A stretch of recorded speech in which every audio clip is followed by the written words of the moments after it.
Thank you. When I came into office, I promised to look at the world's challenges with open eyes and very fresh thinking. We cannot solve our problems by making the same failed assumptions and repeating the same failed strategies of the past. Old challenges demand new approaches. My announcement today marks the beginning of a new approach to conflict between Israel and the Palestinians.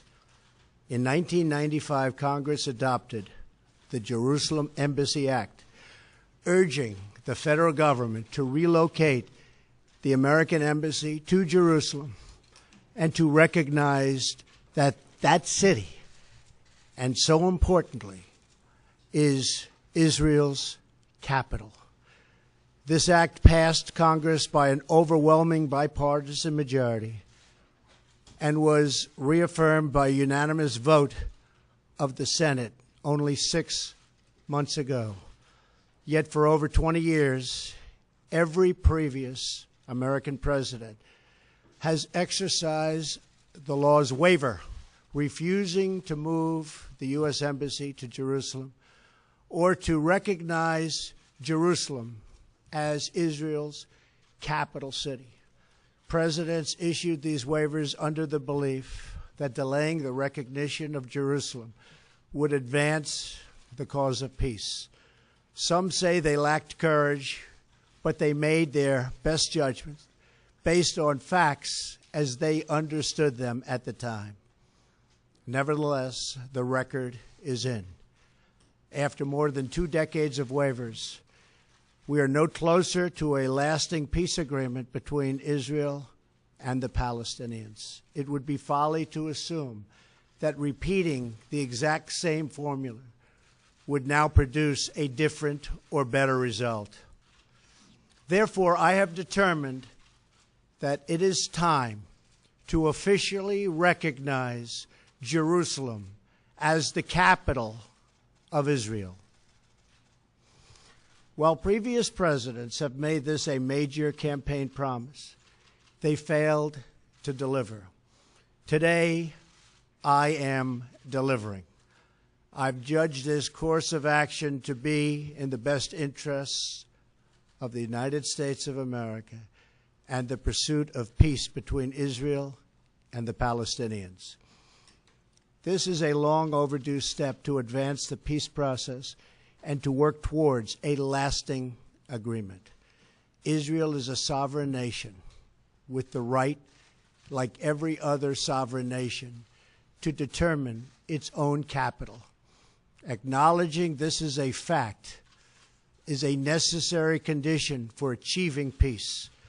It was 70 years ago that the United States, under President Truman, recognized the State of Israel.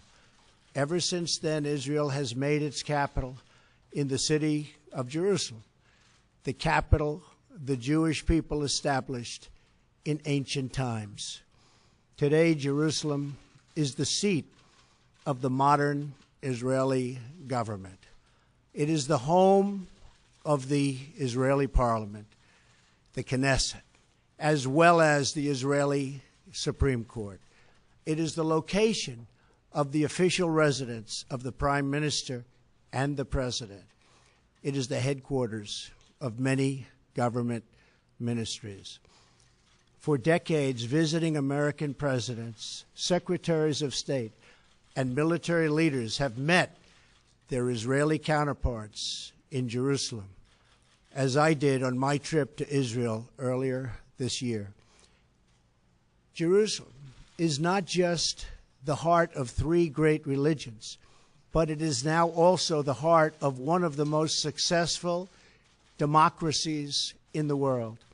Over the past 7 decades, the Israeli people have built a country where Jews, Muslims, and Christians, and people of all faiths are free to live and worship according to their conscience and according to their beliefs. Jerusalem is today and must remain a place where Jews pray at the Western Wall, where Christians walk the stations of the cross, and where Muslims worship at Al-Aqsa Mosque. However, through all of these years, presidents representing the United States have declined to officially recognize Jerusalem as Israel's capital. In fact, we have declined to acknowledge any Israeli capital at all. But today we finally acknowledge the obvious, that Jerusalem is Israel's capital. This is nothing more or less than a recognition of reality. It is also the right thing to do. It's something that has to be done. That is why, consistent with the Jerusalem Embassy Act, I am also directing the State Department to begin preparation to move the American Embassy from Tel Aviv to Jerusalem. This will immediately begin the process of hiring architects, engineers, and planners so that a new embassy, when completed, will be a magnificent tribute to peace. In making these announcements, I also want to make one point very clear. This decision is not intended in any way to reflect a departure from our strong commitment to facilitate a lasting peace agreement. We want an agreement that is a great deal for the Israelis and a great deal for the Palestinians. We are not taking a position of any final status issues, including the specific boundaries of the Israeli sovereignty in Jerusalem or the resolution of contested borders. Those questions are up to the parties involved. The United States remains deeply committed to helping facilitate a peace agreement that is acceptable to both sides. I intend to do everything in my power to help forge such an agreement. Without question, Jerusalem is one of the most sensitive issues in those talks.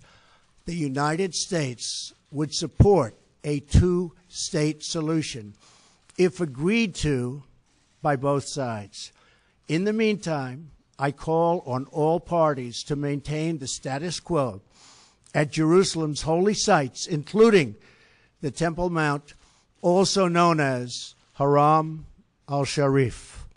Above all, our greatest hope is for peace, the universal yearning in every human soul. With today's action, I reaffirm my administration's long-standing commitment to a future of peace and security for the region.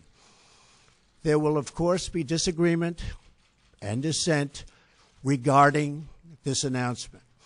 But we are confident that ultimately, as we work through these disagreements, we will arrive at a peace and a place far greater in understanding and cooperation.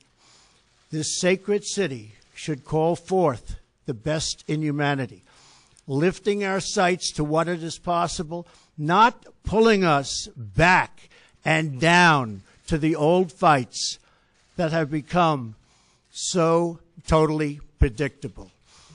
Peace is never beyond the grasp of those willing to reach it. So today we call for calm, for moderation, and for the voices of tolerance to prevail over the purveyors of hate.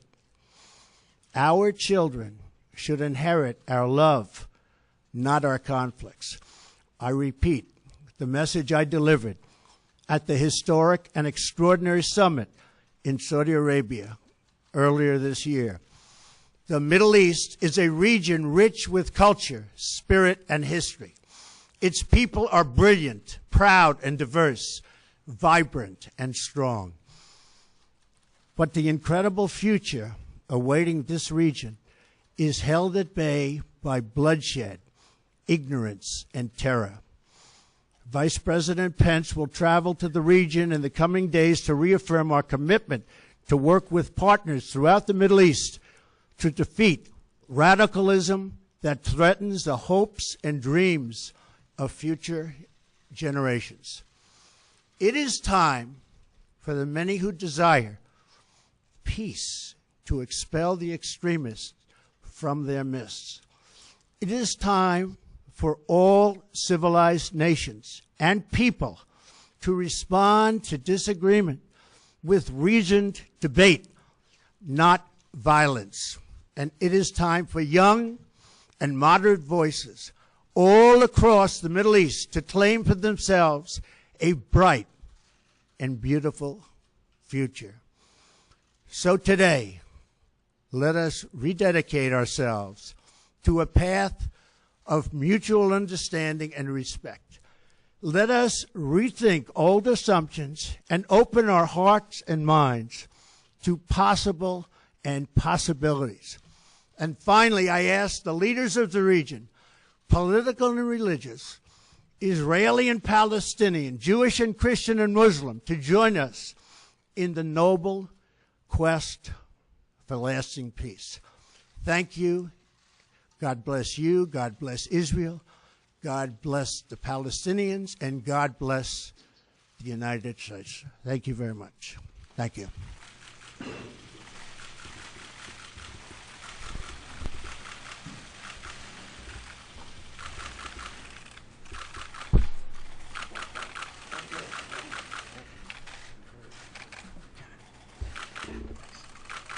Thank you.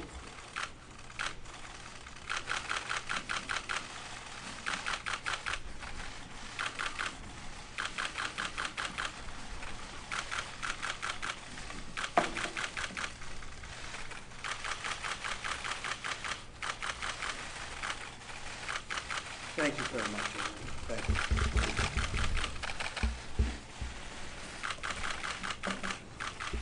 Thank you. Thank you very much.